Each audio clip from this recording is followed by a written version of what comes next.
All right, we are playing the Bucs this week at Tampa Bay. It is time to talk about week 2 and how we can win that game, a pretty much must-win game for us. Because, one, we did not play well at all on Sunday. Mind you, we got absolutely destroyed by Jordan Love, not Aaron Rodgers, Jordan Love, and the Green Bay Packers and their D-line who destroyed Justin Fields, and pretty much the Packers coaching who destroyed our game plan, or whatever game plan that was. Thankfully, we have an easier matchup against the Bucs. This is, going against Baker Mayfield, who is obviously no Aaron Rodgers and hasn't been a great QB in a while. But he did beat the Minnesota Vikings last week. Not sure if that's on the Vikings being bad or the Bucs overachieving. Whatever it is or whatever it was, we need to bring our A game against the Bucs this time around. And one of the things we can do is not call a bunch of screen passes. I know I didn't mention that in my last video. I obviously could have gone into way more depth on what went wrong, but we called way too many screen passes. Luke Getsy, stop it. If you're going to run it once, fine.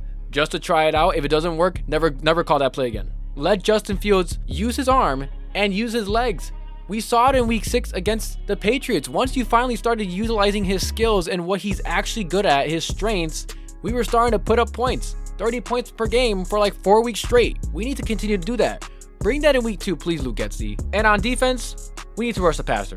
Now, obviously, we don't have a bunch of good pieces on the D-line. We don't have our own Micah Parsons or Myles Garrett. But we can still generate pressure with some nice stunts and blitzes. I did not see a lot of blitzes, if any, against the Packers. How are you going to get pressure if we don't have the guys to do that? We don't have the 2018 defensive line where we can just send 3 or 4 and get pressure. We're going to have to blitz. Let's scare Baker Mayfield. Let's put pressure on this guy.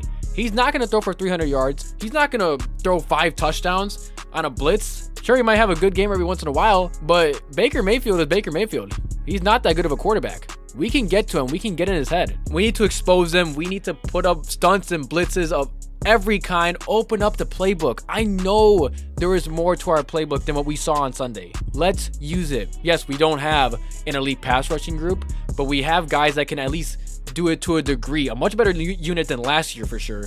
There's no way that we should be putting out the same production as last year with much better pieces on defense. On offense, please, Luke Getsy, no more screen passes. Scheme up DJ Moore to get open. They don't have any lockdown corners on their team. They don't have a Jair Alexander of any kind, of any sort on their team. Let's take advantage of that. And please, for the love of God, protect Justin Fields. If I have to pick literally just one thing to fix from the game, from the plethora of things that went wrong and on Sunday, if I can fix just one problem, please let it be the offensive line. We need to protect Justin Fields, roll him out, move the pocket around. Don't run the ball 50 times a game. Stop running it with Khalil Herbert. Use more of Roschon Johnson. He showed flashes and potential to be a really good running back on this team. Use him more often. Obviously, let's not go away from the run completely, but I want to see more passing. I want to see more exotic plays, not just screen passes and dump offs. I know Justin Fields' issue last year was the short game. That doesn't mean that we gotta do that every single play now. We can work that into our current offense of throwing the ball deep, medium passes, and we can still throw the short passes too. That doesn't have to be in our entire offense. We're not trying to turn Justin Fields into a Mitch Trubisky 2.0. That'd be the worst case scenario. As for the final score, guys, not gonna lie, I am pretty hurt by Sunday, and it's very hard to remain confident, but I am going to shove all that hurt that I have on Sunday down, and I think they're going to figure it out just a little bit more. I don't think it's going to be perfect. We're not going to make this, jump from, being just absolutely terrible to being absolutely amazing like Andy Reid or something, but I think we're going to do a little bit better, and I think the Bucs are a worse team than the Packers, and I think they overachieved just a little bit on Sunday against the Vikings, but I'm going to say we win this game with a final score of 24-20. I'm still keeping the same prediction as last week in terms of our score, 24. I'm giving them 20 points just because our defense just hasn't shown that we can stop anybody. And Baker Mayfield isn't that great of a QB, but I think we can still pull off this W even in Tampa against a Baker Mayfield-led team. But yeah, 24-20, guys. Final score, Bears win. Hopefully I am right on that. If they're not, I'm going to lose it on the next one. But until then, I'm out.